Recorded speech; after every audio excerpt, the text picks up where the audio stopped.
بسم اللہ الرحمن الرحیم۔ میں گناہگار عاجز شخص آج تھوڑی سی بات کرنا چاہتا ہوں توبہ اور استغفار پر۔ دیکھیے، اللہ تعالیٰ سے رزق طلب کرنے کے لیے ایک اہم سبب اللہ تعالیٰ کے حضور توبہ و استغفار کرنا ہے۔ اس بارے میں توفیق الہی سے دو عنوانات کے تحت میں گفتگو کرنا چاہوں گا۔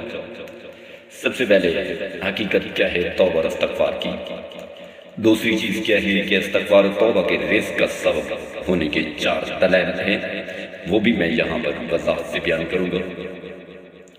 دیکھیں، بہت سے لوگوں کے خیال میں استغفار و توبہ کا تعلق صرف زبانوں سے ہے۔ کتنے ہی لوگ ایسے ہیں جو زبانوں سے تو کہتے ہیں کہ میں اللہ تعالیٰ سے اپنے گناہوں کی معافی کا سوال کرتا ہوں اور اپنی سیاہ کاریوں سے طیب ہوتا ہوں، لیکن ان الفاظ کا اثر نہ تو ان کے دل پر ہوتا ہی اور نہ ہی ان کے اعمال میں دکھائی دیتا ہے۔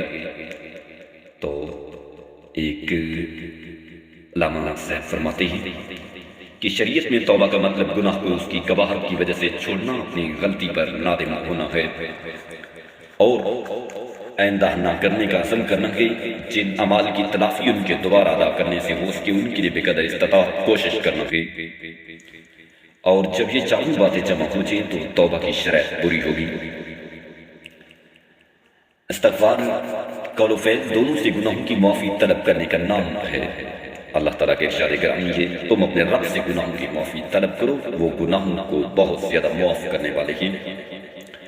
اس ارشاد میں صرف زبان ہی سے گناہوں کی معافی مانگنے کا حکم نہیں دیا گیا، بلکہ زبان اور عمل دونوں کے ساتھ معافی طلب کرنے کا حکم دیا گیا ہے۔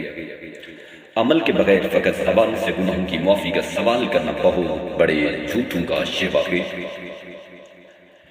علماء نے کہا ہر گناہ سے توبہ کرنا واجب ہے۔ اگر اس گناہ کا تعلق صرف بندے اور اللہ تعالیٰ کے درمیان ہو، کسی اور آدمی سے اس کا تعلق نہ ہو، تو اس گناہ سے توبہ کے لیے حسب ذیل شرح یہی اس گناہ کو چھوڑ دے اور اس پر نادم ہو اور اس بات کا عزم پختہ ارادہ کرے کہ آئندہ اس کا ارتکاب کبھی نہیں کرے گا۔